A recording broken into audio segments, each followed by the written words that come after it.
l'éternité. Ce que tu fais aujourd'hui est une sémence qui va être bénéfique pour demain. Demain, tu vas récolter ce que tu fais maintenant. Si tu fais rien maintenant, demain, tu n'auras rien à prendre. Mais si tu fais quelque chose aujourd'hui, demain, tu vas le récolter. Tu as vu les gars que nous sémons dans la justice et nous moissonnons dans la miséricorde. Pour que Dieu ait pitié de toi demain, il faut qu'aujourd'hui, tu aies donné quelque chose à Dieu. Alléluia. Amen. Tu peux donner à Dieu beaucoup de choses. Beaucoup de choses. Beaucoup de choses. Mais tu dois donner à Dieu quelque chose. Amen. Amen. C'est ce qui fait souvent dans la vie la différence. On est issu de la même famille, mais on n'a pas la même destinée. On est dans la même école, mais on n'est pas pareil. On a le même niveau d'études, mais on n'a pas les mêmes possibilités. On a la même beauté, mais on n'a pas le même type d'homme. On a tous le mariage, mais on n'a pas le même bonheur. On a des enfants, mais on n'a pas le même type d'enfants. C'est la qualité de ta semence qui fait la qualité de ta vie. Si tu ne donnes jamais rien à Dieu, tu auras des choses, mais tu n'auras jamais quelque chose de précieux. Et vous êtes jeunes. Dis avec moi, tu es jeune. Je bénis le Seigneur parce que je donne ce message à des jeunes gens. Vous avez encore tellement la possibilité de transformer vos vies. Il est regrettable quand tu as 35 ans, 40 ans, tu as épuisé, gaspillé, détruit 40 ans dans ta vie. C'est vrai que tu peux avoir attrapé, mais 40 années, tu as déjà détruit, tu aurais pu faire grand chose. Vous avez encore tellement l'âge de faire des grandes choses. Alléluia. Amen. Mon papa, avant de mourir, me disait, les jeunes ont plus de raisons de servir Dieu que les vieux. Il avait 50% raison. Il disait que nous les vieux, quand tu as déjà 70 ans, ta vie est derrière toi. Alléluia. C'est 50% fait. Ce n'est pas totalement vrai, mais c'est 50% fait. Il y a 70 ans, ta vie est derrière toi. Ce qui te reste devant là, c'est la mort. Mais quand tu as 15 ans, ta vie est devant toi. Toute ta vie est devant toi. Quand tu as 20 ans, toute ta vie est devant toi. Alors tu as besoin de bien mettre tes fondations pour qu'elles soient solides. Parce que rassurez-vous, dans la vie qui nous attend, il y aura obligatoirement des vents. Il y aura obligatoirement des tempêtes. Il y aura des maladies. Il y aura des problèmes. Vous ne pouvez pas vivre sur cette terre sans avoir des problèmes. Même si vous êtes sérieux, même si vous ne faites pas le mal aux gens, quelqu'un viendra te faire du mal. Même si toi tu ne parles pas aux gens, quelqu'un te parlera. Même si tu es dans une maison fermée, il va y avoir un incendie dans la maison là. C'est-à-dire, même si toi tu n'aimes pas les problèmes vont t'aider. Donc tu dois être capable d'être prêt à affronter toutes les situations. Alléluia. Amen. 3 clés puissantes pour racheter le temps. Je vais vous donner cette parole rapidement et je prie que le Seigneur vous aide à racheter le temps. Éphésiens chapitre 5, verset 16. Est-ce qu'on peut lire la parole de vous? Éphésiens chapitre 5, verset 16, pour honorer Dieu par la première lecture.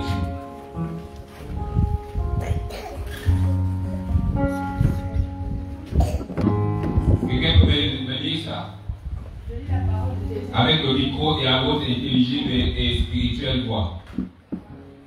3 clés puissantes pour racheter ton temps. Oui. Oui, lis ça à haute voix, maman. Verset 16. Rachetez le temps. Rachetez le temps. Car les jours sont mauvais. Car les jours sont mauvais. Amen. Amen. Ça, c'est l'apôtre Paul qui le dit aux Éphésiens. Alléluia. Un jour, j'ai entendu l'histoire. Un jeune homme à qui on a volé le téléphone. Et quand on lui a volé le téléphone, il est allé à la gare routière. En allant à la gare routière, il a trouvé son... Non, c'était ma collègue, je me rappelle. On lui avait volé l'ordinateur à la maison. Et quand il est allé à la gare routière, par grâce, il a trouvé son nom, elle a retrouvé son ordinateur à la maison, à la gare routière. Et comme c'était un ordinateur tellement compliqué, le monsieur qui avait l'ordinateur lui a dit, maman, cet ordinateur m'appartient déjà. Alléluia, suivez-moi. Si tu veux avoir cet ordinateur qui était à toi, tu dois le racheter. Alléluia. Donc elle a dû racheter son ordinateur pour que ça lui revienne.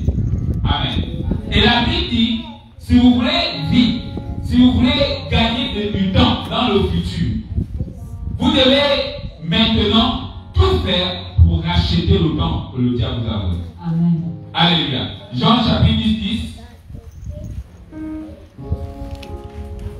Asseyons-nous, prenons le livre de Jean chapitre 10.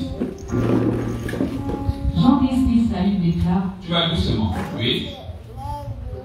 Le voleur ne vient que pour dérober. Le voleur ne vient que pour dérober, Égorger et détruire. et détruire. Moi je suis venu. Mais je suis venu Afin que les brebis aient la vie. Alléluia. Amen. Asseyez-vous un instant. Suivez-moi les jeunes. Suivez-moi. Suivez-moi. La première clé pour racheter ton temps, c'est de prendre conscience de ce que tu es et de ce que tu es en train de perdre du temps. Alléluia. Première clé pour racheter du temps, il y a 3 clés. La première, tu dois prendre conscience de qui tu es, de ce que tu fais et de ce que tu es en train de perdre du temps. Alléluia. Et dans ce texte, la Bible nous parle de 2 personnes. Dis-moi 2 personnes. 2 personnes. Dis-moi 2 personnes. 2 personnes. Ces 2 personnes ont une grande influence sur ton temps. Alléluia. Amen. Il dit la première personne, on l'appelle comment? Le voleur. Et le voleur, c'est le diable. Quelqu'un m'entend? Amen. Les 2 viennent dans ta vie. Je veux 2 personnes. 2 personnes. 2 personnes. Viens, toi comme tu veux dormir. Quelqu'un d'autre qui veut dormir là. Viens, maman, viens. Et ici. Alléluia. Amen. Alors, c'est moi, Justin. Alléluia. Il y a Dieu et il y a le voleur. Alors, le voleur, quand il vient, chacun vient en son moment. Suivez-moi bien. Suivez-moi ce que je suis en train d'expliquer. Chacun des 2 vient à son moment. Alléluia. Il y a un qui vient qu'on appelle comment? Le voleur. Et la Bible déclare que quand le voleur arrive dans ta vie, son seul objectif c'est de voler ton temps. Le voleur c'est qui? C'est le diable. À chaque fois que tu vois le diable rôder autour de toi, sache que ce qu'il vient faire, c'est de voler ce que tu as le plus précieux au monde, c'est le temps. Amen. C'est que quand une personne est sur le lit d'un hôpital, et qu'on lui dit qu'il te reste 3 choix à vivre, il n'a pas besoin qu'on lui dise que tu es millionnaire. Il n'a pas besoin que l'on lui dise que tu es héritier. Il n'a pas besoin qu'on lui dise que tu as eu un grand chantier de 5 milliards. Il s'en fiche pas mal de 5 milliards. Tout ce que quelqu'un a besoin dans la vie de l'hôpital, c'est la plus de temps. Parce que vous devez comprendre qu'avec le temps, tu peux tout faire. Tu peux avoir tout. Sans le temps, tu peux rien faire avec tout ce que tu as. Imaginons que tu es l'homme le plus riche du monde, mais il te reste seulement 2 minutes. Toute ta richesse ne peut rien faire en 2 minutes. Mais si on te dit, tu es l'homme le plus pauvre du monde, mais tu as 200 ans à vivre. Sache qu'en 200 ans, et tu peux quitter de l'homme le plus pauvre à être l'homme le plus riche. Donc, ce dont on a plus besoin dans la vie, ce n'est pas les choses de la vie, c'est le temps dans la vie. Et la Bible déclare qu'il y a 2 personnes qui sont les principaux éléments qui te cachent l'existence et qui consomment ton temps. L'une de ces personnes s'appelle le voleur. Et le voleur vient sous plusieurs formes. Et il dit, à chaque fois qu'il vient dans la vie des gens, il vient pour voler ton temps. Parce que le diable sait que ce que Dieu t'a donné le plus précieux, c'est le temps. Et si tu perds le temps, tu perds Dieu. Si tu perds le temps, toutes les promesses de Dieu ne peuvent jamais s'accomplir dans ta vie. Imagine si tu as dit, tu vas vivre jusqu'à 80 ans et que tu vas devenir milliardaire à 50 ans. Alors si le diable arrive à te tuer à 30 ans, alors tu ne seras jamais milliardaire. Mais Dieu n'a pas menti, il a dit que tu seras milliardaire, mais c'est à 50 ans. Alors le voleur, qu'est-ce qu'il vient? Il vient faire tout pour que tu n'arrives pas à 50 ans. Donc il vole ta vie. Il te vole le temps. Il va prendre ta vie, il va la tourner, il va te donner beaucoup d'objectifs, il va faire que tu regardes beaucoup de choses. Tu Tu cours derrière beaucoup de choses. L'objectif dans tout ça, c'est que le temps que Dieu t'a donné, il le raccourcisse pour que les promesses ne s'accomplissent. Quelqu'un me comprend? Alors le bonheur peut venir par une maladie. À chaque fois que tu as une maladie venir dans ta vie, elle vient consommer ton temps. Parce que quelqu'un qui est sur un lit d'hôpital ne peut pas s'enrichir. Quelqu'un qui est sur un lit d'hôpital ne peut pas apprendre. Quelqu'un qui est sur un lit d'hôpital ne peut pas se marier. Quelqu'un qui est sur un lit d'hôpital ne peut pas prier. Quelqu'un qui est sur un lit d'hôpital ne peut pas faire les prières de combat. Alors à chaque fois que le diable veut te voler le temps, il peut passer par la maladie. Il va passer par les épreuves. Il va te distraire. Pendant que tu dois être en train de prier pour que la chose de Dieu se révèle à toi, pour que tu sois conscient des richesses que Dieu t'a données, le diable va faire quoi? Au lieu de te laisser à cette place pour que tu commences à intercéder, pour que ton intelligence s'ouvre et que tu puisses discerner, qu'est-ce que tu vas faire? Tu vas te distraire. Au lieu que tu sois à cette position, il va t'enlever, il va te mettre à telle position. Alléluia. Regardez, vous allez remarquer que quand vous êtes ici, moi je peux voir la porte de cette maison. Est-ce que je ne suis pas dans la salle? Est-ce que je suis dans la salle? Est-ce que toi tu es dans la salle? Est-ce que tu es dans la salle? Mais est-ce que tu vois la porte? Est-ce que tu vois la porte? On peut tous être dans l'église. Mais si tu n'es pas conscient de l'appellement de Dieu, il y a des promesses, il y a des héritages, il y a des bénédictions que tu ne peux pas voir. Il y a des bénédictions que tu ne peux jamais voir. Mais pourtant tu vas à l'église, et pourtant tu pries, mais tu vas toujours donner la même personne. Parce que le diable va te voler le temps en te rendant distrait. Il va t'éloigner de l'essentiel. Parce qu'il sait que si tu demandes la présence de Dieu en priant, en jeûnant, en cherchant sa face, tu peux avoir la porte qui t'amène vers la destinée.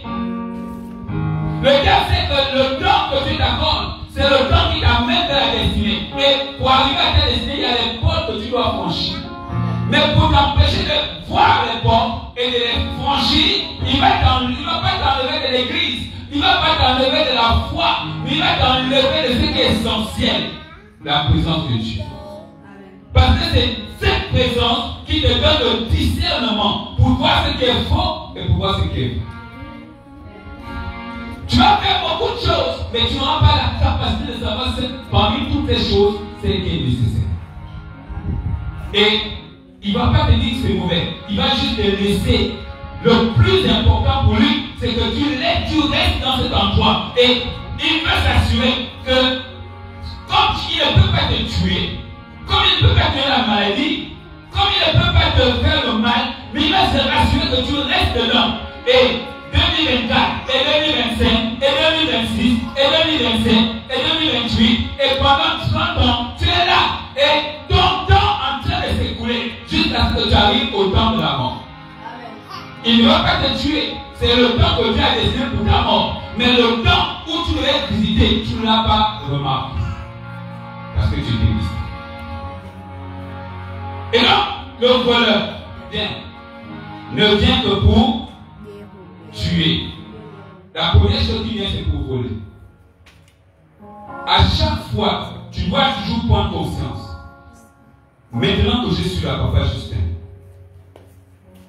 quelle est la valeur que je donne à Dieu dans ma vie? Est-ce que je le cherche? Oui, je vais à l'église, mais est-ce que je le cherche? Si tu ne cherches pas Dieu, alors ça veut dire que le diable est entré pour te voler. Si Dieu n'est pas à ta porte, alors ce qui est à ta porte, c'est quelqu'un qui a besoin de te voler le temps. Je rappelle que le diable ne te vole pas le temps en te tuant seulement. Le diable te vole le temps en consommant ton temps. Il va consommer ton temps en te mettant dans la distraction totale. Ça suffit pour le diable pour te voler le temps. Tu ne vas pas faire quelque chose de mauvais. Tu ne vas pas forniquer. Tu ne vas pas voler. Tu ne vas pas tuer. Donc tu ne pêches pas. Est-ce que tu pêches? Non. Tu ne fais pas le mal. Tu n'insultes pas. Est-ce que tu as insulté? Non. Mais tu ne fais pas ce que Dieu te demande de faire. c'est suffisant pour le diable de te voler le temps. Et tu vas vivre une vie terrible sans rien produire. Tu ne produiras rien. Tu vas te remarquer, mais j'ai 40 ans, qu'est-ce que j'ai fait de ma vie? Rien. Parce que le temps où tu veux faire les choses, le diable a suffisamment pris ce temps pour te distraire. Alléluia. Amen. Il va te distraire dans les calomnies. Il va te distraire dans la colère. Il va te distraire dans la médisance. Il va te distraire dans la rancune. Il va te distraire dans tellement de choses. Mais son objectif, c'est que ton temps, tu ne fasses rien d'autre que de penser, réfléchir, calomnier, te balader, travailler, manger, regarder la télé. Il ne va pas te demander d'aller faire les mauvaises choses. À la télé, il te dira pas d'aller regarder les films porno. Non, tu ne regarderas pas ce genre de films. Tu regarderas les films corrects. Peut-être même parfois tu vas regarder les films de Dieu. Alléluia. Il ne dira même pas l'église dimanche. Il ne t'empêchera pas de faire de mauvaises choses. Mais il va te laisser suffisamment dans cette étape-là pour que tu ne fasses rien de concret. C'est suffisant pour que tu ne produises pas. Quelqu'un m'entend? Amen. Et il y a un autre qu'on appelle Dieu. Il dit, je suis venu pour vous donner la vie. Donc, il y a un temps où le diable vient pour te voler. Mais la Bible dit qu'il y a un autre temps où que tu dois même aller chercher. Parce que le diable est le maître du monde, donc il s'impose. Mais Dieu est le roi des cieux. Sur la terre, le roi c'est le diable. Au ciel, le roi c'est Dieu. Mais quand Jésus reviendra sur la terre, il sera maintenant le roi des rois. Le diable aura plus le trône. Donc, je suis la vie. Je suis venu avec le même bébé. Et quoi? La vie. La vie qui aime plus de temps. Jésus est venu sur la terre pour que tu aies plus de temps. Pour que tu achètes ton temps. Pour que tu aies un temps de qualité. Pas juste un temps en quantité. Ça ne sert à rien de vivre 90 ans sans rien faire. Vaut mieux même vivre 50 ans en ayant eu 50 années de qualité. Et Jésus est venu pour que tu aies le temps. Il dit, je suis venu avec le même de vie et la vie. Et que la vie qu'elle sait, ça soit une vie abondante. Avez-vous déjà vu un manguier qui a des fruits abondants? Avez-vous déjà vu un manguier avec des fruits abondants? Il y a le goût de voir un manguier avec des fruits abondants. Il y a tellement de plaisir de voir un manguier qui a tellement de fruits. Tu te dis, waouh! Et Dieu veut que ta vie ait des fruits. Le monde regarde et dit, waouh! Comment une telle fille peut avoir autant de grâce? Comment elle avait le cancer? On pensait qu'elle allait mourir. Waouh! Comment Dieu a pu faire pour la guérir? Et Jésus est arrivé dans les vies des hommes pour qu'on ait une vie abondante, pour faire économiser ton temps. Mais pour que Jésus économise ton temps, il faut que tu aies le temps pour lui accorder. C'est quand tu accordes du temps à Jésus que le Jésus qui n'est pas bloqué par le temps communique le temps à ta vie. C'est comme un contact. Quand tu te mets, tu t'attaches à lui, alors lui s'attache à toi. Alléluia. Parce que je suis au milieu. Il y a le Père qui me voit le temps. Et il y a Jésus qui me donne du temps. Alors il faut que je m'attache. Donc, quand tu t'attaches à Jésus, automatiquement, tu te détaches du diable. C'est une logique. Et quand tu es attaché au diable, ça veut dire qu'automatiquement tu t'es détaché de Jésus. C'est une logique. Ça veut dire que quand tu vois que ta vie est en train de perdre du temps dans ta vie, ça veut dire que d'une manière ou d'une autre, inconsciemment ou pas, tu t'es détaché de Jésus. Et c'est pourquoi le diable commence à te consommer du temps. Tu as pu te détacher en passant plus de temps à la télé au lieu de passer plus de temps à prier. Tu as pu te détacher en passant plus de temps à travailler au lieu de passer du temps à étudier la vie. Et tu as fait ces choses avec de belles raisons. Mais ces choses qui ont de belles raisons sont en train de te voler du temps. Et en te volant du temps, ça t'a détaché du maître des temps. Jésus. Amen. il est le maître des temps. Il est celui qui te ramène 50 ans en une journée. 50 ans. C'est que beaucoup font en 50 ans. Il est le maître des temps. En une journée, il te ramène 50 ans. Parce qu'il n'est pas bloqué par le temps. Alléluia. Il peut te rendre milliardaire en une semaine. Quelqu'un a fait 50 ans pour être milliardaire, mais lui peut te rendre milliardaire en une semaine.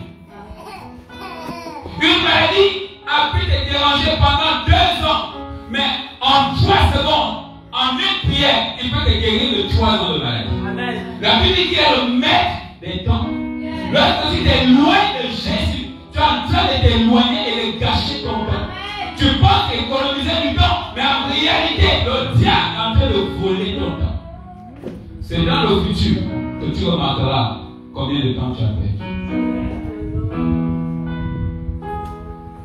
Un homme intelligent sait à quel moment le diable est en train de lui voler du temps.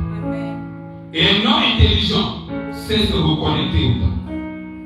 Jésus, c'est le temps. Bien-aimé, jeune homme, Jésus, c'est le temps. Jésus n'est pas juste une tradition ou une religion où on vient juste se balader, acclamer, faire un peu le chemin. Si tu veux avoir le temps dans ta vie, un temps de qualité, Jésus, c'est le maître des temps. Alléluia. Amen. J'allais à Kébo prêcher l'évangile et on a prié pour une jeune dame. Elle avait eu le VIH-Sida. Son mari l'avait chassé et ses enfants ne voulaient plus entendre. Sa belle famille, les gens l'avaient rejeté. On essayait de s'occuper d'elle, mais elle était en Kébo. Pendant des années, on a prié pour elle. Dieu l'a guérie. Et le mari qui l'avait chassé, quand elle est repartie, lui qui ne voulait pas se marier, l'a épousé. Parce que comment tu as pu faire pour être guéri? C'était pas possible que tu sois guéri. Tu dis à tellement, mais nous tous ici, on n'attendait qu'une seule nouvelle. Que Dieu est ici. C'est tout ce qu'on attend. On n'avait plus aucun espoir. Elle était en Kembo. Kembo, dans le balcon des Sidéens. Et elle était d'une maigreur. Mais toi-même, quand tu pries, parce que quand on allait là-bas, on prenait les malades et il fallait la porter, mais tu avais peur de soulever son bras, de peur qu'en lâchant le bras, ça se casse. Parce que le bras était, tu vois le cou. Les côtes, tu les voyais comme c'était une femme, on ne montrait pas les côtes, mais quand tu touches, tu sens les os. Les joues sont rentrées. L'orbite, parce que quand une personne écrit, l'orbite, la cavité, les yeux rentrent et tu vois bien les yeux. Elle était devenue proche de la mort. Mais en un temps record, le Dieu des temps et des circonstances a restauré sa valeur. Son identité. Elle s'est remariée, elle m'a envoyé des photos, elle m'a filmé, elle pleurait. Elle pleurait, elle dit, oh l'évangéliste, je me suis marié, mon époux m'a repris dans la maison. Elle a repris ses enfants, les a encore repris à l'église. Tu veux gagner du temps. Qu'est-ce que tu fais pour gagner du temps? Jésus c'est le temps. Alléluia. Jésus c'est le temps. Acclame le Seigneur. Asseyez-vous. Alors, tu dois comprendre 3 choses. La première chose, qui suis-je? Quel est mon potentiel? Et à quoi sert mon potentiel? Qui suis-je? Tu es un enfant de Dieu. Tu es un enfant que Dieu aime. Quel est mon potentiel? La Bible est que nous sommes bénis par toutes sortes de bénédictions en Jésus-Christ. Et à quoi sert mon potentiel? Il sert à glorifier Dieu. Alléluia. Amen. Ta vie, ton temps sur cette terre sert à glorifier Dieu. Alléluia. Amen. Si tu veux que Dieu restaure ton temps, il faut que le temps que tu as aujourd'hui serve à le glorifier. Tu ne dois pas seulement venir à l'église. Écoutez, les gens aujourd'hui ont ont mis la religion dans un modèle qui les arrange. Amen. Ne servez pas Dieu comme ça vous arrange. Suivez-moi. Ne servez pas Dieu comme ça vous arrange. Alléluia. Amen. Non. Jésus a dit, si quelqu'un m'aime, qu'il me suit. Mais il a dit, si quelqu'un me suit, il doit haïr sa vie. Et il doit m'aimer plus que ça. Donc, ça veut dire que quand tu suis Jésus, ça ne peut jamais t'arranger. Aujourd'hui, les gens, ils se contentent de venir à l'église. Pour eux, venir à l'église, c'est je sers Dieu, je vais à l'église. C'est suffisant pour eux. C'est très bien de venir à l'église. Mais ta vie, ton temps, doit glorifier Dieu. Est-ce que venir juste à l'église, ça glorifie Jésus? Amen. Amen. Parce que la raison pour laquelle Dieu va racheter ton temps, pour te redonner plus de temps, il veut que chaque année, chaque minute, chaque seconde, chaque mois serve à ce que les gens voient que c'est un grand Dieu. Ta vie doit servir à le glorifier.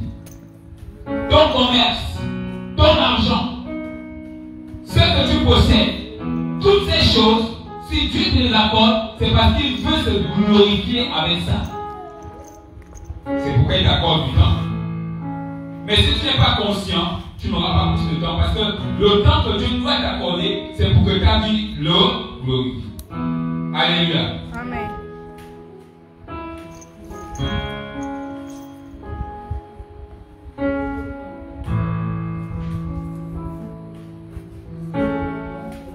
Alors,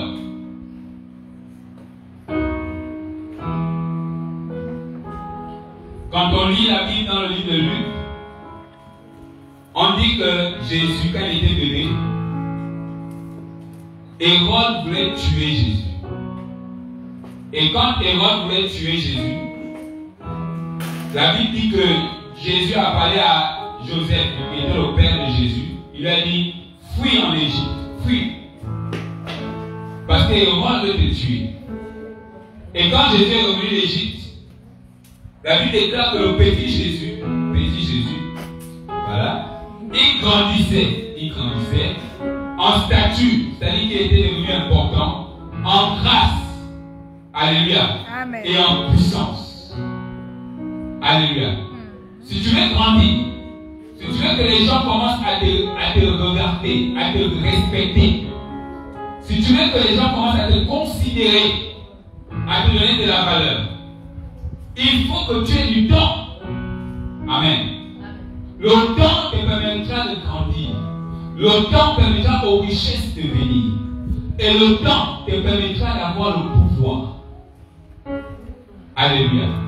Ce n'est pas tout ce qu'on fait là qui nous donne le pouvoir. C'est le temps qui active ces choses. Et Jésus grandissait. Il était devenu puissant. Et on commençait à le respecter.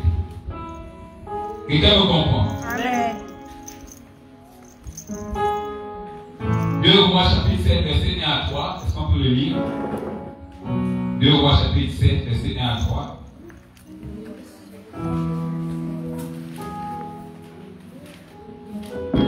Rois chapitre 7, verset 1 à 3. Oui. Et Élisée dit, écoutez la parole de l'Éternel, ainsi dit l'Éternel, demain à cette heure-ci, la mesure de fleurs de farine sera à un sigle, et les 2 mesures d'orge à un sigle à la porte de Samarie.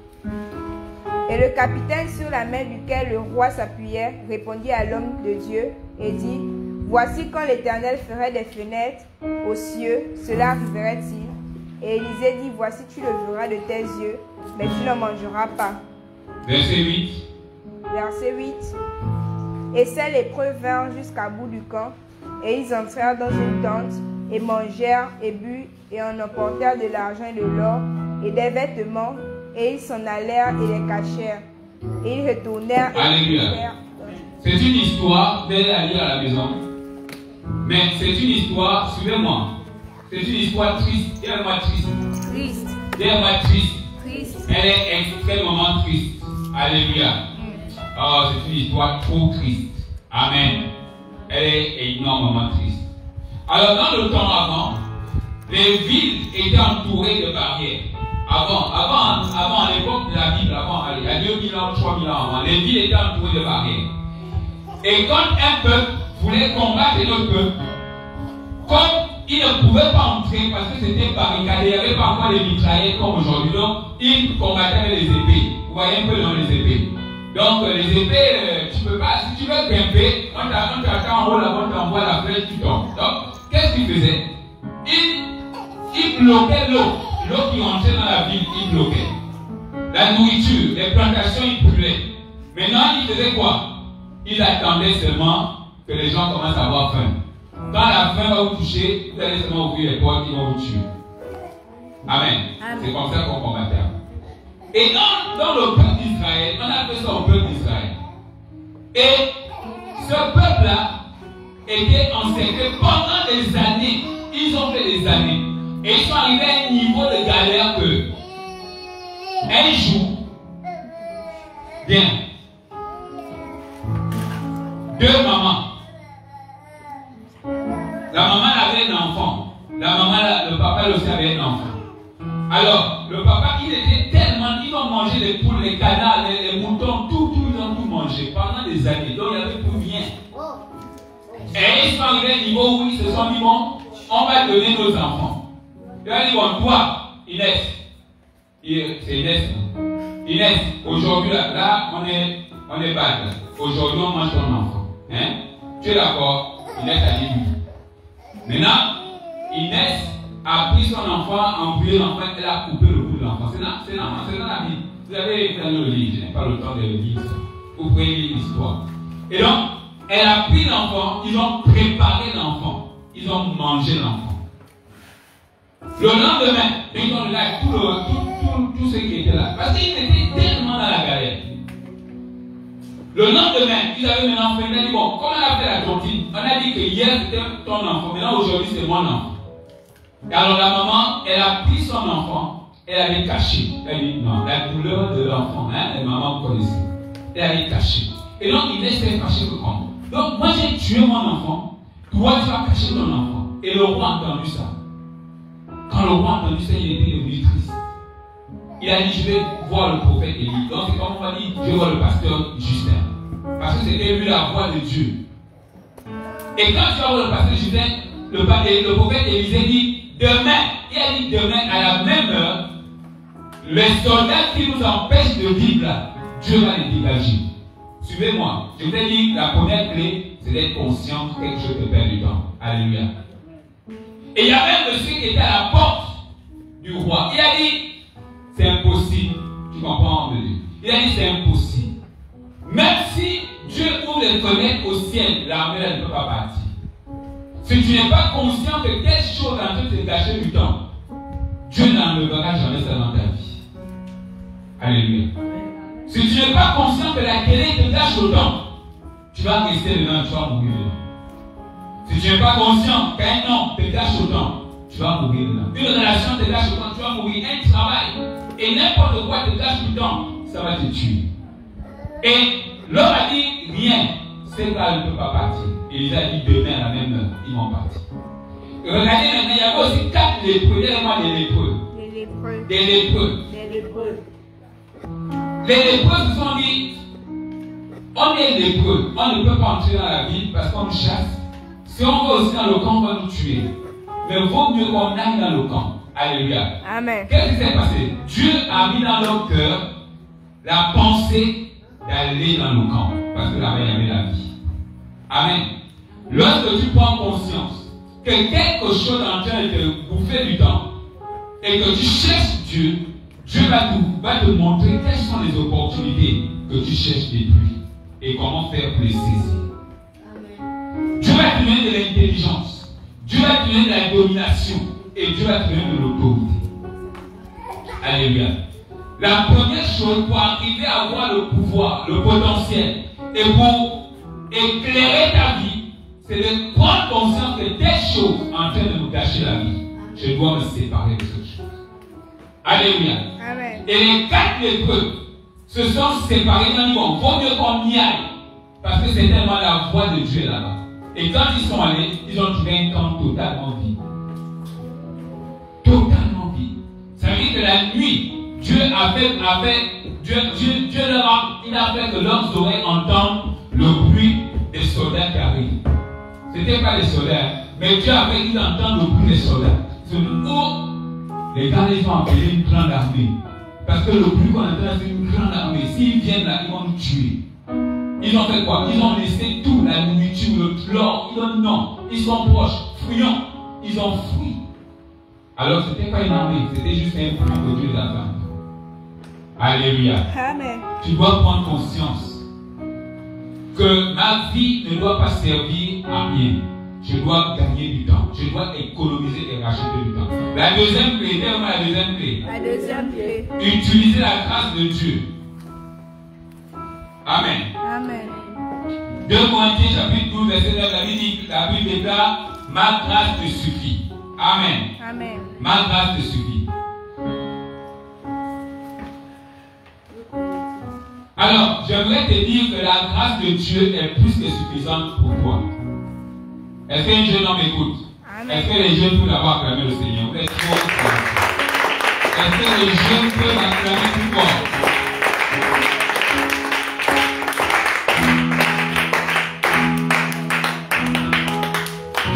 Amen. Amen. Suivez-moi maintenant les jeunes. C'est quoi la grâce? C'est quoi la grâce? Jeune homme, viens avec le t-shirt. Viens avec le t-shirt. Je vais te donner.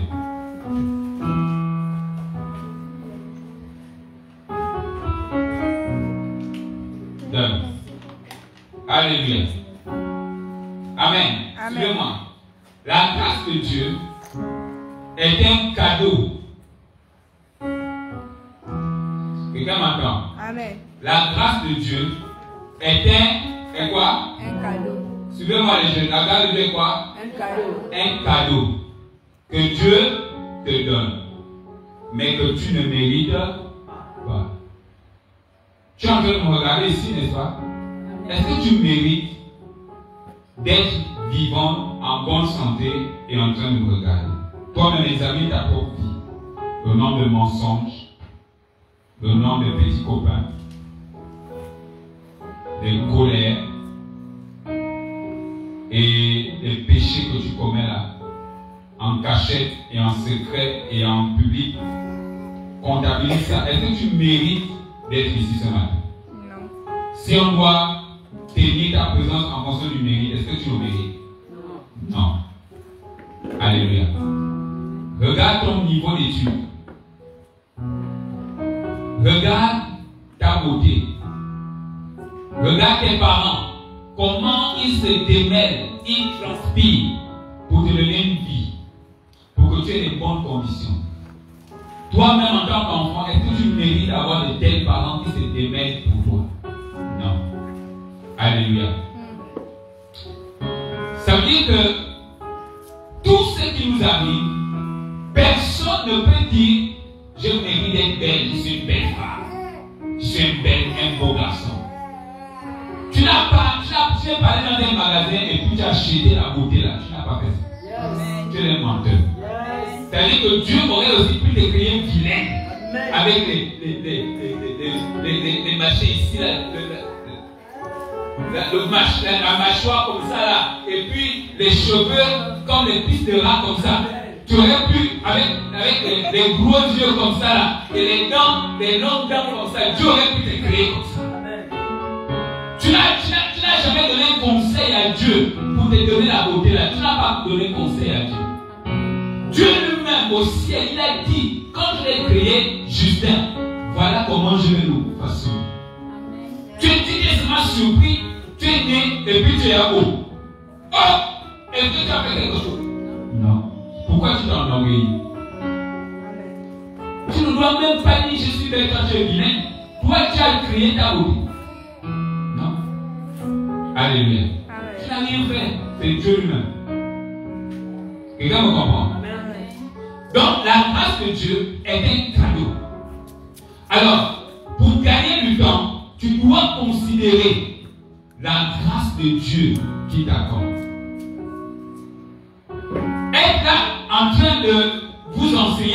dehors de Dieu, assis en train de m'écouter, c'est une grâce. Si tu vois Papa Justin et tu dis, ah, ça c'est Papa Justin, ah, c'est le voisin, c'est le voisin. Le voisin ne pourra jamais te bénir. Quelqu'un me comprend? Ah, c'est mon mari. Ah, c'est mon père, c'est mon père.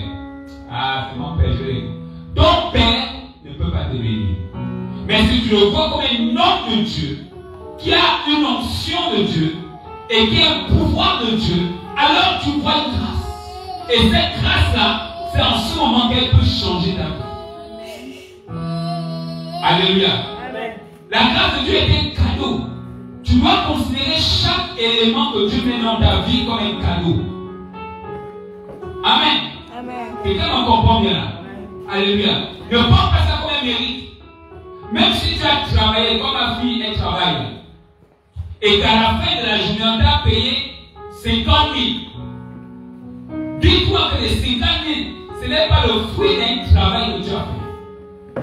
Oui, l'homme mangera la sueur de son front. Mais le bricole ne vient pas à la sueur de ton front. Le bricole vient à la volonté de Dieu. Amen. Amen. Tu peux travailler à la sueur de ton front. Mais si la volonté de Dieu n'amène pas du travail, ton front ne va pas suivre. Quelqu'un me comprend? Amen. Beaucoup de gens veulent transpirer pour avoir de l'argent. Mais pourquoi ils ne transpirent pas? Parce qu'ils n'ont pas de marché. Quelqu'un me comprend?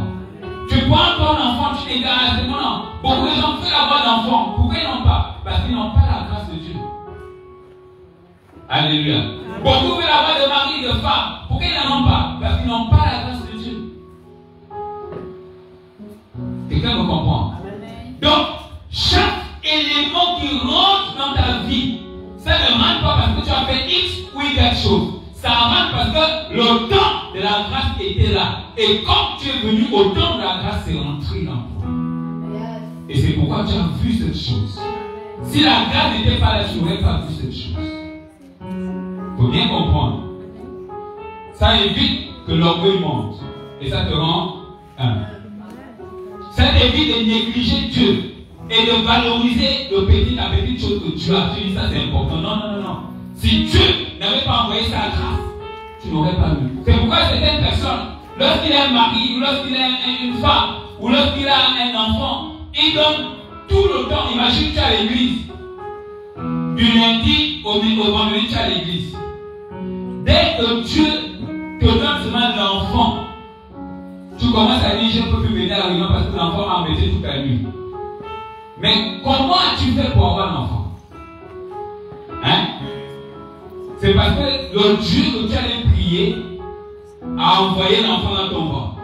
Maintenant que ce Dieu a envoyé l'enfant dans ton ventre, tu donnes maintenant tout ton temps à cet enfant. Et plus de temps à ce Dieu. Alléluia.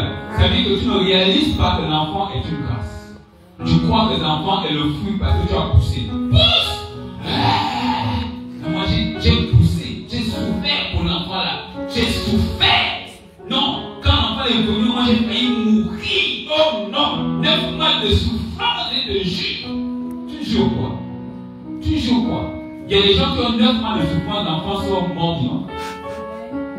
Il y a des gens qui n'ont même pas une seconde de souffrance parce qu'ils n'ont jamais eu l'occasion d'amener un enfant à terre.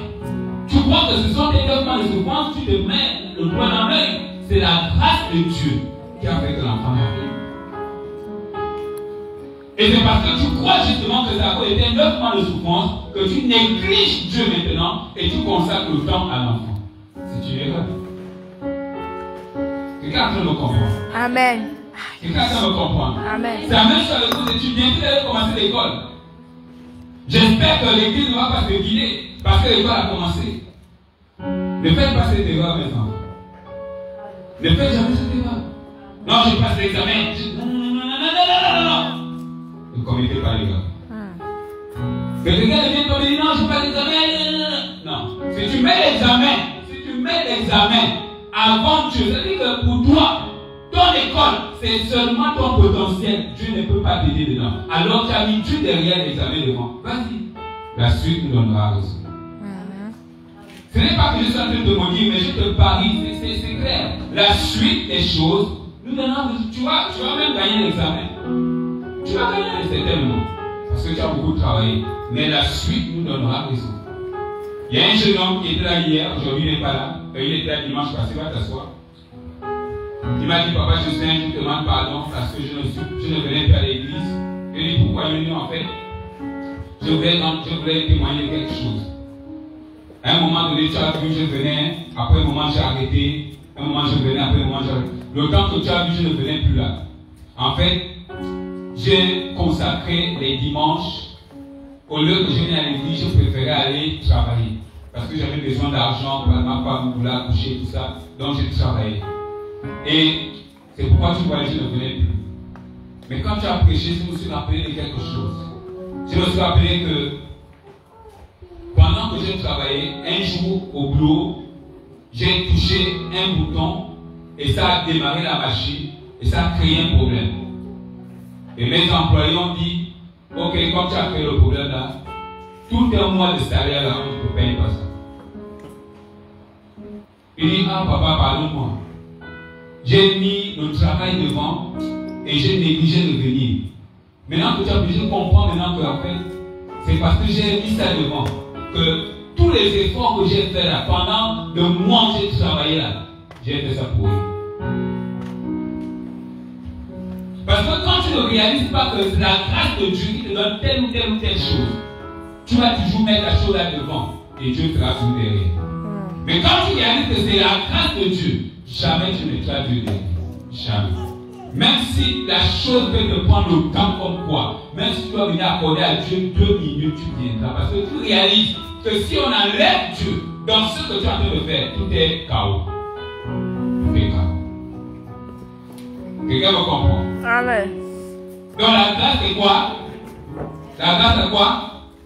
C'est un cadeau de Dieu que nous ne méritons pas. Alléluia, la grâce c'est quoi? Un cadeau de Dieu que nous ne méritons pas. Alors la grâce a 2 caractéristiques. Dis-moi 2 caractéristiques. Dieu caractéristique. Quand la grâce de Dieu vient dans ta vie, elle ne vient pas de façon indéfinie. Amen. La grâce a un temps limité. Quelqu'un me comprend? Quelqu'un me comprend? Amen. La grâce a toujours un temps limité. Aujourd'hui, vous êtes mes enfants. Vous êtes en train d'écouter ma prédication. Je suis en train de vous enseigner sur les réalités de la vie. Demain, par un concours de circonstances, vous ne serez plus là sous mon enseignement. Peut-être que vous allez gagner le bac, comme ma fille passe le bac, elle va aller à Libreville. Et à Libreville, certainement, elle ne sera plus dans mon église. D'autres vont peut-être tomber malades. D'autres vont voyager. D'autres auront d'autres circonstances. Et le temps que vous êtes là, dans cette ville, le temps que vous êtes en train d'écouter ma prédication, c'est un temps limité. Et ce temps limité, si tu le négliges, les enseignements que je suis censé te transmettre, tu ne vas jamais les recevoir. Et demain, quand les problèmes arriveront, tu ne sauras pas comment les affronter. Parce que tu n'as pas su recevoir les enseignements. Alléluia. Ne pensez jamais que lorsque vous êtes devant un homme de Dieu, vous êtes venu devant un homme de Dieu par hasard. Quand vous venez devant un homme de Dieu, c'est toujours pour qu'il vous apporte, qu'il vous donne quelque chose qui va vous donner la clé pour une épreuve de demain. Amen. Si vous êtes là devant moi aujourd'hui, je dois vous transmettre quelque chose qui va vous donner une clé pour affronter une bataille demain. Et c'est pourquoi vous devez considérer l'homme de Dieu comme une grâce, pas comme un voisin, pas comme un parent, comme une grâce. Et quand je vous enseigne, vous devez être attentif. En vous disant, Seigneur, qu'est-ce que tu es en train de me dire? Qu'est-ce que tu veux m'enseigner? Qu'est-ce que je dois retenir? Tu vas entendre une chose. Et demain, ça va être profitable pour ta vie. Donc la grâce est un temps limité. Mon père, il est mort. Et quand il est mort, j'étais jeune. J'étais jeune. Mais mon père m'enseignait des choses. Il m'enseignait des choses. Aujourd'hui, il n'est plus. Ma maman est déjà fatiguée. Alléluia. Amen. Je me rappelle quand j'étais jeune chrétien, j'allais à l'église. J'allais chaque mardi, chaque vendredi. Et beaucoup de choses qu'on m'enseignait à l'église m'aident pendant que je suis devenu grand. Alléluia. Et je me rends compte que si je n'avais pas suivi ces enseignements, si je n'avais pas appris à prier, j'aurais succombé à beaucoup de problèmes. Donc le temps que j'avais eu à accéder à ces choses, c'était mon temps de grâce. Et donc c'est un temps limité. Ne pensez pas que les choses qui vous arrivent vont arriver indéfiniment. Ne pensez pas que les gens que Dieu met autour de vous seront là indéfiniment. Ton père, ta mère ne seront pas indéfiniment. Vous avez 15 ans, 20 ans. Dans 70 ans, beaucoup d'entre vous seront morts. Quelqu'un comprend? Amen. Hein? Moi j'ai 40 ans ou 45 ans, je serai mort. Donc ça veut dire que moi, par exemple, on pourrait. Alléluia. Beaucoup de gens que vous voyez dans quelques années ne seront plus là. Ça veut dire que ce qu'ils vous donnent, ils ne pourront plus vous la donner. Ce qu'ils mettent dans vos vies, ils ne pourront plus le mettre. Ce qu'ils donnent comme conseil, ce qu'ils donnent comme enseignement, ce qu'ils donnent comme bénédiction, ils ne pourront plus le faire. Et si tu te dis, je ferai ça avec, je vais voir demain, si maman peut le faire demain, si papa peut, si le pasteur peut faire ça demain, je vais voir comment je peux aller bénir le pasteur demain. Le temps passant, la grâce va partir. Et quand la grâce part, tu ne peux plus être béni. Tu attends un nouveau cycle. Un nouveau cycle. Et le nouveau cycle peut faire 40 ans. Et tu vas perdre 30 ans, 40, 10, 15, 20, 50 ans dans ta vie. Tu vas accuser les démons. Mais le jour où Dieu est venu pour te visiter, tu n'as pas su profiter de la grâce. Quelqu'un me comprend? Amen. La deuxième caractéristique de la grâce est qu'elle doit être réinvestie. Dis-moi réinvestie. Dis-moi réinvestie. Chaque grâce que Dieu t'accorde, tu ne dois pas tout la consommer. Elle doit être réinvestie. Amen. Amen. Beaucoup de choses que tu as aujourd'hui, tu ne les auras pas demain. Viens, ouais, ma vie. Viens. Je vais prendre un exemple. Aujourd'hui, on va prendre quand tu vas à l'école. Tu te réveilles à quelle heure pour aller à l'école? 7 heures. Tu pries avant, non? Donc tu te réveilles un peu plus tôt. 6 heures. Tu vas à l'école jusqu'à quelle heure? 12 heures. Tu reviens de l'école à 12 heures. Après tu fais quoi? Suivez-moi. Oui. Après manger, j'étudie les leçons. Ok. Donc, de 7 heures à 12 heures, ou à 15 heures, tu es occupé. Et de 15 heures, logiquement, à l'autre 6 heures, tu as plus ou moins du temps. N'est-ce pas? Ça, c'est sa vie aujourd'hui. Tu as quel âge? Elle a 17 ans. N'est-ce pas? Je suis en train de t'expliquer que la grâce est limitée et en deuxième chose, la grâce doit être réinvestie. Regarde. Dans le temps que tu as maintenant, qu'est-ce que tu dois maintenant faire? Au lieu de prendre tout le reste du temps à ne rien faire, tu dois maintenant investir une partie du temps que tu as pour créer ton futur. Tu me comprends? Tu dois créer ton futur. Pourquoi? Demain, tu vas travailler. Tu vas aller au travail, tu vas avoir les mêmes horaires. Tu vas travailler jusqu'à 16 heures. Après, tu es marié. Tu dois t'occuper de ton mari de 16 heures jusqu'à peut-être 20 heures avec tes enfants. Tu vois la grossesse. Et tu vas t'occuper du ménage. Donc, tu vas voir que dans quelques années, ton temps sera plus réduit. Tu n'auras plus assez de temps. Et maintenant, comme tu n'auras plus assez de temps, tu ne pourras plus vivre la vie comme avant. Tu ne pourras plus prier comme avant parce que tu auras moins de temps. Et en même temps, tu dois gérer ton mari et tu dois éduquer tes enfants. Tu auras moins de temps. Comment avoir l'intelligence et la connaissance pour faire toutes ces choses? C'est maintenant que tu as plus de temps. Alléluia. C'est maintenant. Ça veut dire que si le temps que tu as maintenant, tu ne l'utilises pas pour acquérir des notions, des connaissances, des valeurs, des capacités, des dons et des talents, demain tu ne sauras pas bien faire la cuisine à ton mari. Et tu vas peut-être divorcer parce que ton mari dit tu fais une mauvaise cuisine. Demain tu ne sauras pas laver le linge, tu ne sauras pas repasser le linge. Parce que pendant que tu as le temps maintenant, tu n'as pas su prendre ce temps pour créer ton futur. Quelqu'un peut me comprendre? Alléluia. Il y a des choses qu'on n'apprend pas quand on est déjà de grand. Il y a des choses qu'on apprend au temps où Dieu t'accorde du temps. Donc, ce temps que Dieu t'accorde, tu dois le réinvestir.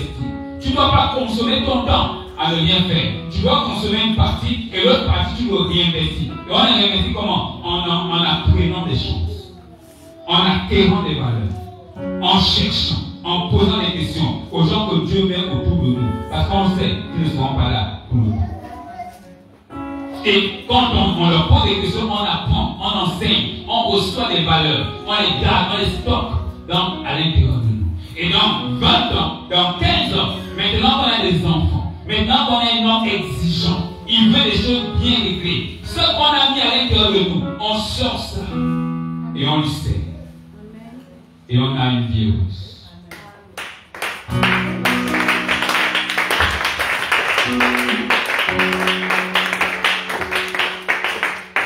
Quelqu'un peut me comprendre? Le temps que Dieu t'accorde, tu dois le réinvestir. Tu ne vas pas dire non, j'ai beaucoup de temps. Tu n'as pas beaucoup de temps. Quel est ton objectif? Qu'est-ce que tu veux faire? Tu n'as pas de temps. Le temps que tu as là sert à être réinvesti. Va à l'église. Cherche à être enseigné.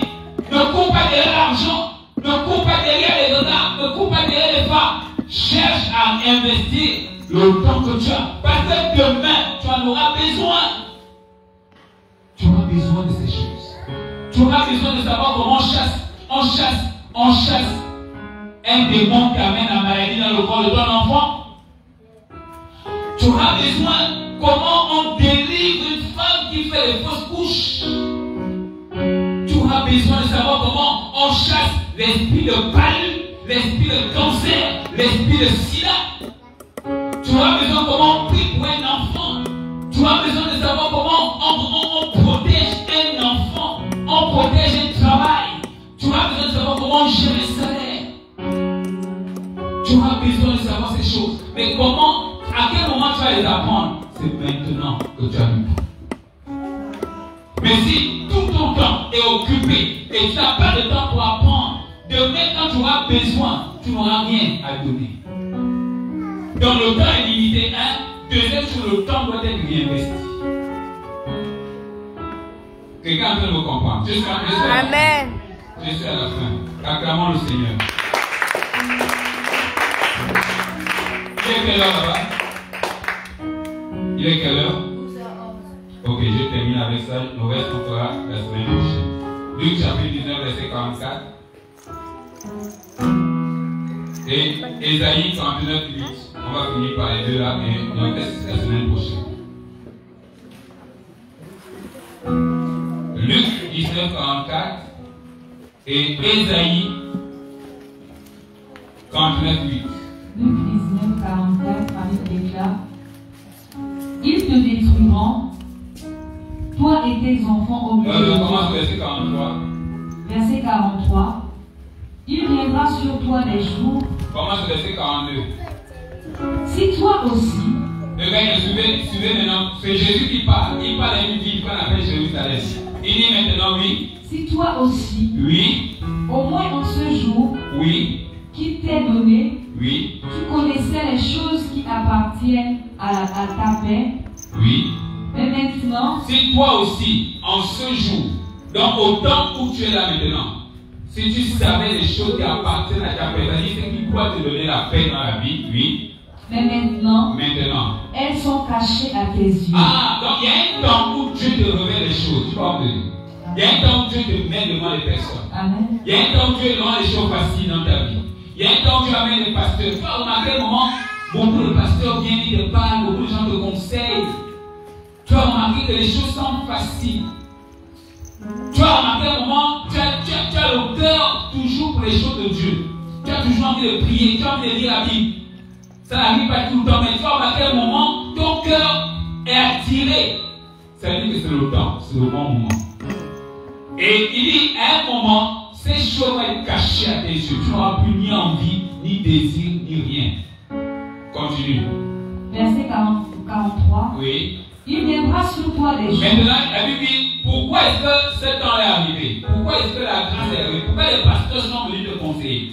Pourquoi tu es venu à l'église? Pourquoi tu es allé à Messie? Pourquoi tu es allé t'asseoir? Pourquoi tu as écouté les enseignements? Parce qu'il y a quelque chose qui arrive. Il viendra quoi? Il viendra sur toi des jours. Il viendra sur toi des jours. Donc demain, pas aujourd'hui, ne t'inquiète pas, c'est pas aujourd'hui. C'est pas demain. Mais il y a des jours qui arrivent. Et les jours arrivent dans la vie de tout le monde. Les jours mauvais. Continue.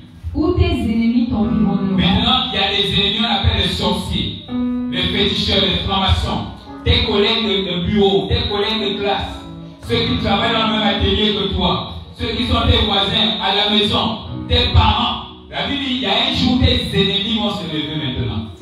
Le diable va souffler, il va dire, allez, levez-vous, allez l'attaquer. Parle.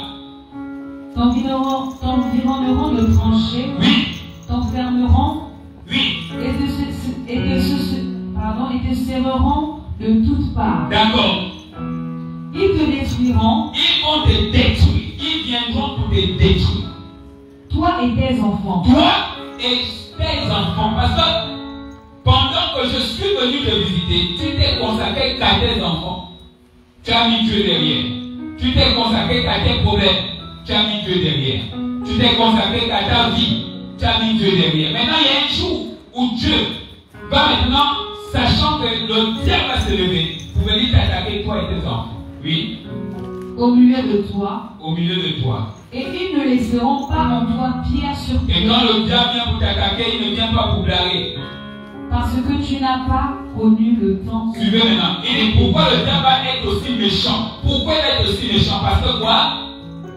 Parce que tu n'as pas connu le temps où tu as été visité. Parce que quand le Seigneur est venu dans ta vie, quand ton cœur battait pour la prière, quand ton cœur battait pour l'enseignement, quand ton cœur battait pour servir Dieu, tu pensais que c'était l'amusement. Non, c'était le temps où Dieu venait te visiter pour te protéger. Alléluia. Amen. Quand ton cœur battait la chamade, tu voulais toujours être dans la présence de Dieu. Tu voulais toujours adorer Dieu. Tu pensais que papa Justin a une mère. Je vais passer un autre jour. Mais tu ne savais pas, oh, fils de Dieu, tu ne savais pas que Dieu savait qu'il y a un mauvais vent. Tes ennemis sont en train de se préparer un grand coup. Et il voulait te protéger. Il voulait te garder, mais il voulait t'empêcher de pleurer. Comme tu n'as pas su discerner le temps de ta visitation, alors quand le mauvais moment arrive, tu vas prier, tu vas appeler Dieu. Dieu va être silencieux. Amen. Amen. Amen. N'avez-vous pas encore entendu des gens qui disent, pasteur, j'ai prié Dieu, c'est comme si Dieu ne m'entend pas. N'est pas encore quelqu'un qui dit ça?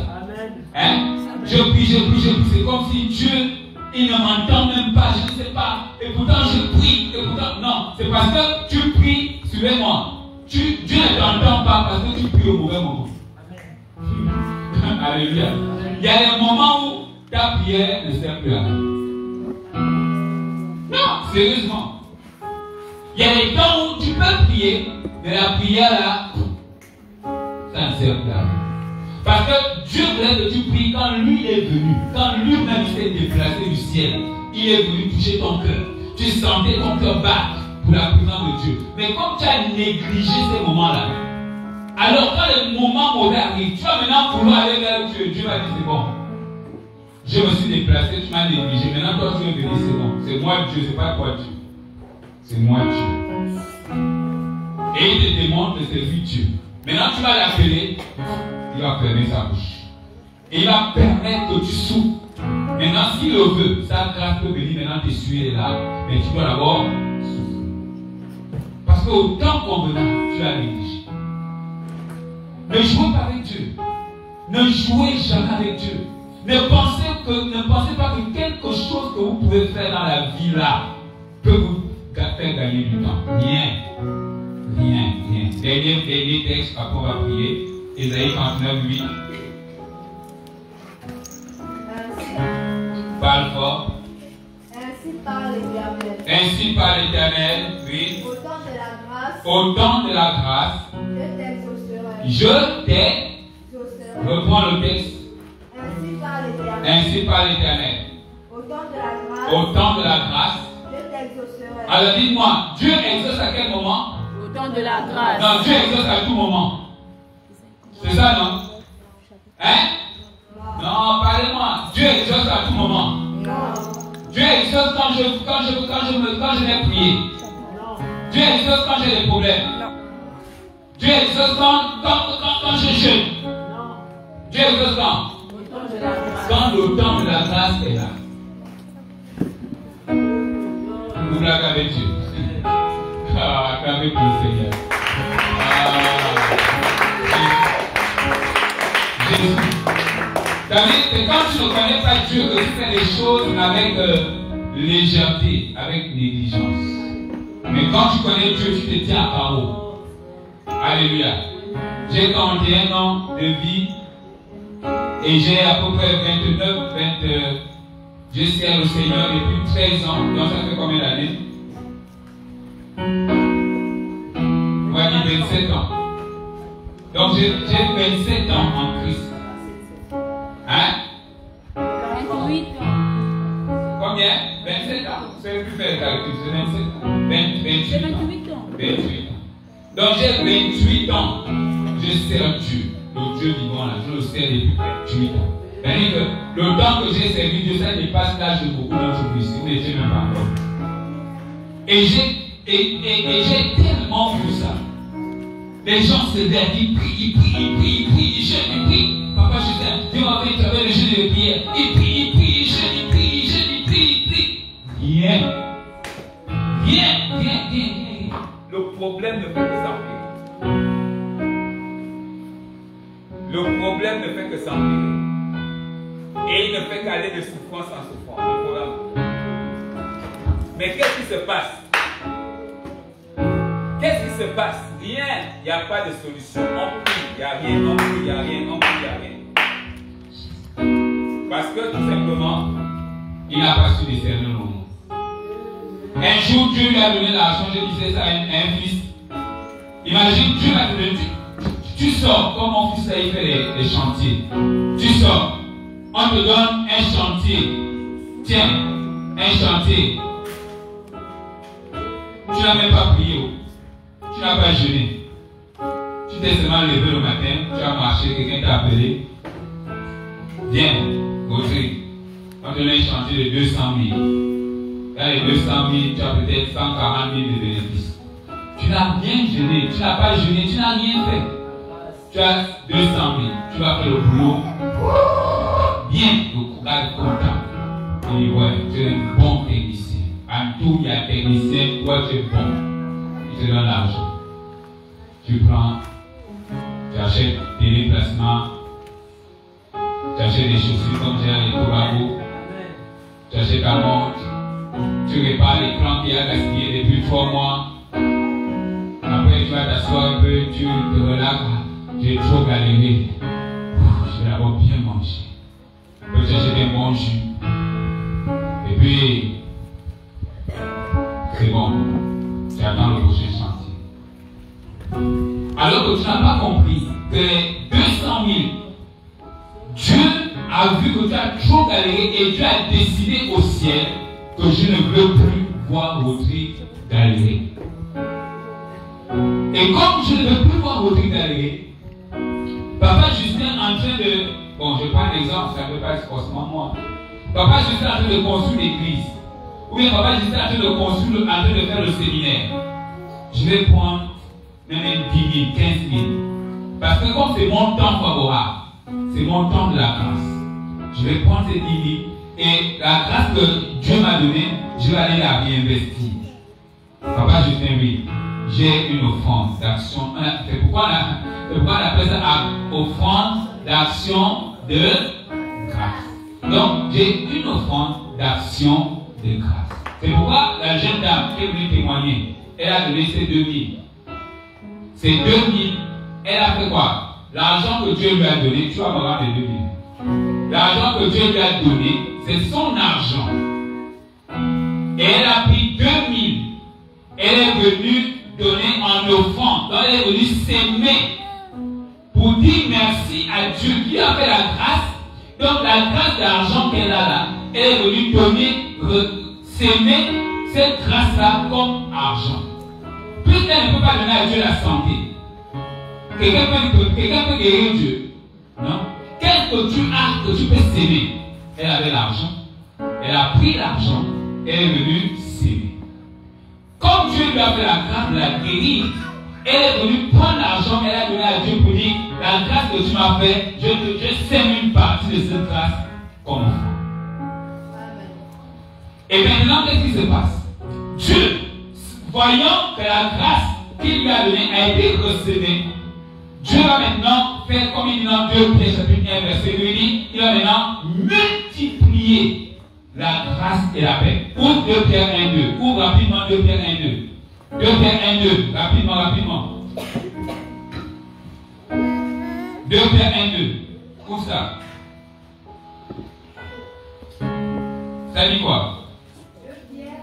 1, 2, oui. Oui. Que la grâce et la paix. Et il dit quoi? Que la grâce. Que la grâce et quoi?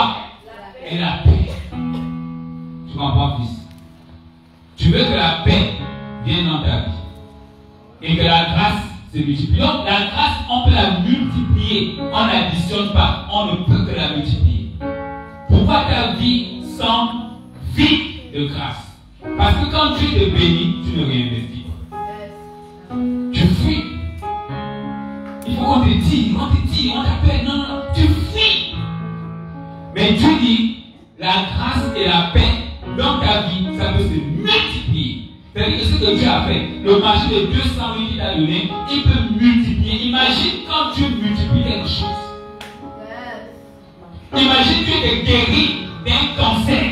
Et il dit, je vais multiplier la guérison dans ta vie. Imagine ce que ça peut donner.